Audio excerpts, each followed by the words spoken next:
Prachi TV पर serial देख रही होती है, तभी उसकी सास वहाँ आती है। अरे सीरियल में तो ऐसे मग्न है जैसे आज रात का खाना पड़ोसी आकर बनाएंगे। मुझे पता ही नहीं था आपने अपने बेटे की शादी पड़ोस में भी की हुई है। हैं? मतलब? मतलब इस घर में सारा काम बहू ही करती है, आप तो सिर्फ खर्राटे मारती हैं।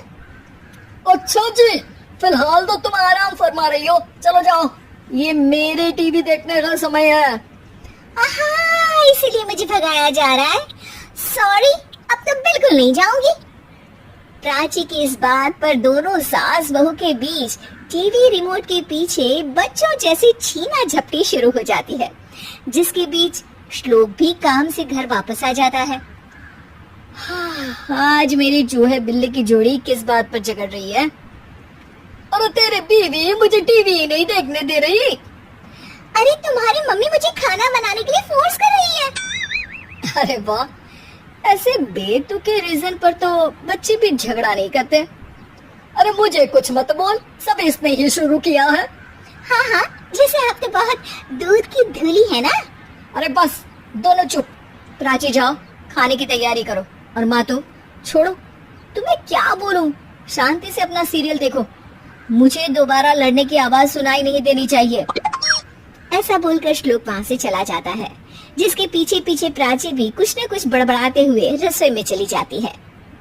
हाँ, सासू जी को तो कुछ बोलेंगे ही नहीं, बस मुझ पर ही हुक्म चलता है, खाना बनाओ, जैसे मैं इनके घर में खाना बनाने के लिए आई हूँ।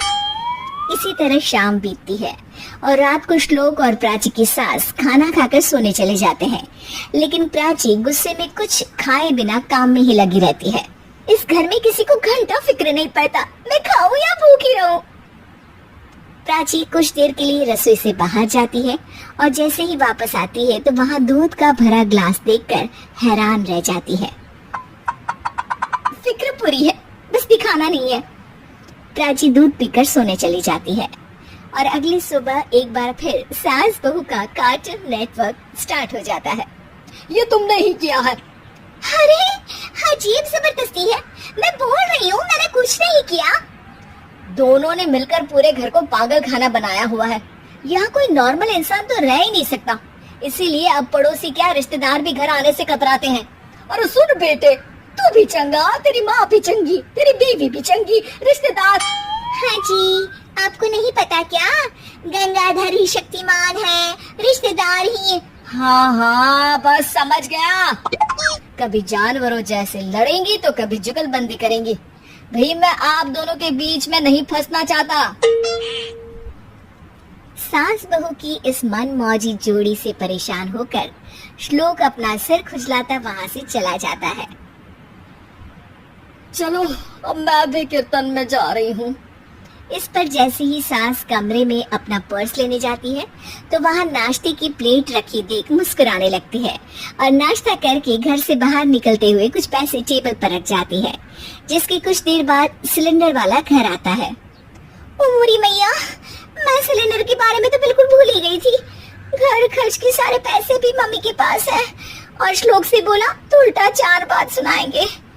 प्राची ये सोच ही रही होती है कि अचानक उसका चेहरा चमक उठता है और वो घर में आकर इधर उधर देखने लगती है। तभी उसकी नजर टेबल पर रखे पैसों पर पड़ती है, जिन्हें वो सिलेंडर वाले को दे देती है। ये सब श्लोक देख लेता है। अच्छा बेटे, इतना बड़ा घोटाला, सबके सामने मैं तेरी दुश्मन और पीठ पीछे तेरी मेरी यारी। इस पर श्लोक एक प्लान बनाता है और शाम को सब एक साथ बैठे होने पर बोलने लगता है। माँ, तुम दोनों की बहुत लड़ाई होती है, इसलिए मैं सोच रहा हूँ कि प्राची को उसके घर छोड़ाऊं, इससे वो भी खुश रहेगी और तुम भी। अचानक श्लोक की ये बात सुनकर सास बहू शौक से उसकी तरफ देखती है। अरे ऐसे कैसे घर छोड़ाओगे, मुझे कहीं नहीं जाना। अरे तुमने बोला नहीं पर मैंने सुन लिया, तुम्हें मम्मी के साथ रहना अच्छा नहीं लगता, मुझे पता है। अरे वो अरे, जब बहू खुद कुछ काम बोले तो वो तुझे सुनता नहीं, और अब जो इसने बोला ही नहीं वो तू समझ गया। जब उसे नहीं जाना तो फिर जबरदस्ती क्यों कर रहा है? अच्छा, फिर आपको मौसी के घर छोड़ाता हूँ, बस अब आप दोनों एक घर में एक छत के नीचे नहीं रह सकती। मैं इस टॉम एंड जेरी की जोड़ी को और नहीं झेल सकता। हैं? ऐसे कैसे नहीं रह सकते? तुम्हें इतनी दिक्कत है तो तुम्हारा बोरिया बिस्तर पैक कर देती हूँ, लेकिन मम्मी जी कहीं नहीं जाएंगी। बिल्कुल यही सुनना था मुझे। अगर दोनों में इतना ही प्यार है फिर हर वक्त ये लड़ाई का नाटक क्यों करती हो? देखा मैंने कैसे माँ किचन में दूध रखती है और तुम उनके लिए कमरे में नाश्ता रखती हो, और कैसे वो पहले ही तुम्हारी दिक्कत समझकर घर में पैसे रखकर बाहर जाती है। अरे भाई, इतना ड्रामा तो डेली सोप में भी नहीं होता जितना तुम दोनों ने इस घर में फैलाया हुआ है।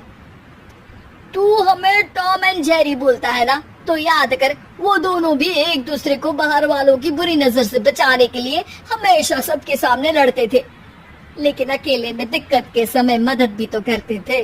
बस हमारा रिश्ता भी कुछ ऐसा ही है। और वैसे भी अगर सास बहू में तू मैं नहीं होती तो दुनिया वालों को कहानियां कैसे मिलेंगी?